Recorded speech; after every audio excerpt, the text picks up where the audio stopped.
বাবা আমি স্কুলে যাচ্ছি। স্কুলে যাচ্ছিস? এই না 2 টাকা নে। বাবা মিষ্টি এই নাও তোমার জন্য 200 টাকা।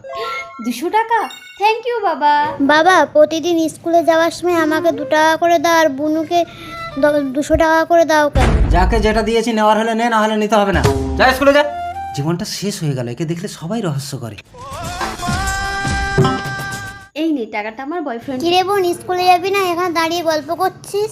আমি যাব না, তুই যা। চলো ডার্লিং। ও কামান গুড্ডু। গুড্ডু তুমি টাকা চিন্তা করছো কেন? আমি তো আছি।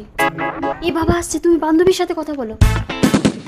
মিষ্টি টিউশনে গেছিলি? হ্যাঁ বাবা। ঠিক আছে বাড়ি যেতে হলে আমি আসছি। হ্যাঁ ঠিক আছে বাবা পেছন থেকে ডাকছিস কেন? বাড়ি যা।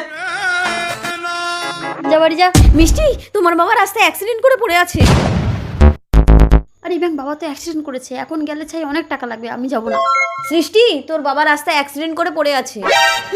বাবা আপনি কি এপিকটাকে ভালোবাসেন? তাহলে লাইক সাবস্ক্রাইব করা লাগবে না। আর যদি কাবাগরটাকে ভালোবাসে থাকে তাহলে লাইক সাবস্ক্রাইব অবশ্যই করবেন। আর যদি কিছুই না করেন তাহলে বুঝে নেব আপনি এইটা। ডাক্তারবাবু স্যার আমাকে সুস্থ করার জন্য অনেক ধন্যবাদ। সে ঠিক আছে, কিন্তু আপনার ছোট মেয়ে তো আপনাকে গ্রাহ্য করেনি। আপনার এই বড় মেয়ে সময় মতো আমার ক্লিনিকে এনে এতগুলো টাকা খরচা না করলে আমি আপনাকে বাঁচাতে পারতাম না। সৃষ্টি মা তুই এত টাকা কোথায় পেলি? তুমি স্কুলে যাওয়ার সময় আমাকে প্রতিদিন 2 টাকা করে দিতে না? আমি এই বয়ানে জমিয়ে জমিয়ে রাখতাম। বাবা তুমি ভালো হয়েছো, আমাকে 100-2 টাকা দাও তো। সৃষ্টি বন্ধুরা, যাকে আমরা অবহেলা করি সেই থাকে বিপদের দিনে।